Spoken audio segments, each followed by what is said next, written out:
एक दिन सवेरे सवेरे एक ब्राह्मण सुनसान रास्ते से जा रहा था। उसके साथ एक बकरी भी थी। 3 ठगों की नज़र ब्राह्मण और उसकी बकरी पर पड़ी।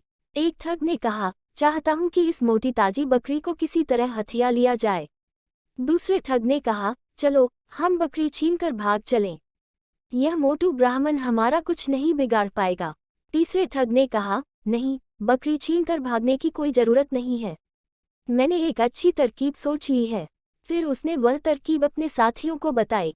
दोनों ठगों ने अपने साथी की योजना सुनी तो वे खुशी से उछल पड़े।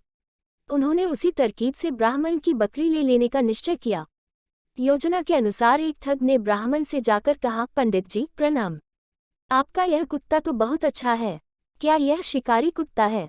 ब्राह्मण को यह सुनकर बहुत गुस्सा आया। उसने कहा, अरे बेवकूफ, चल दूर हट, कितने शर्म की बात है कि तू बकरी को कुत्ता कहता है। क्या आपके इस कुत्ते को मैं बकरी कहूँ तो आप मुझे बुद्धिमान मानेंगे? हंसता हुआ वह ठग चला गया। थोड़ी देर के बाद दूसरा ठग ब्राह्मण के पास आया। उसने ब्राह्मण से कहा, प्रणाम पंडित जी, ताजुब है, आपके पास सवारी के लिए इतना मजबूत टट्टू है, फिर भी आप इसके साथ साथ पैदल जा रहे हैं। ब्राह्मण ने कहा, हे भगवान, अरे क्या तुम्हें यह बकरी टट्टू दिखाई दे रही है? ठग ने कहा, मैं तो समझ रहा था कि आप कोई विद्वान ब्राह्मण होंगे, पर आप तो संकी लगते हैं, आपको तो टट्टू और बकरी में कोई फर्क ही नजर नहीं आता। यह कहते हुए वह ठग भी चलता बना। कुछ समय के बाद तीसरा ठग ब्राह्मण के पास आया।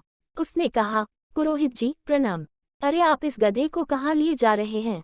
यह सुनकर ब्राह्मण चकरा गया। उसने कहा, यह गधा है। बिल्कुल, गधा ही तो है यह, ठग ने दावे के साथ कहा। यह सुनकर ब्राह्मण घबरा गया। उसे लगा कि उसकी बकरी वास्तव में कोई पिशाचिनी है। वो समय समय पर अपना रूप बदलती रहती है, इसलिए ब्राह्मण बकरी को वहीं छोड़कर भाग खड़ा हुआ। यह देखकर तीनों ठग बहुत खुश हुए।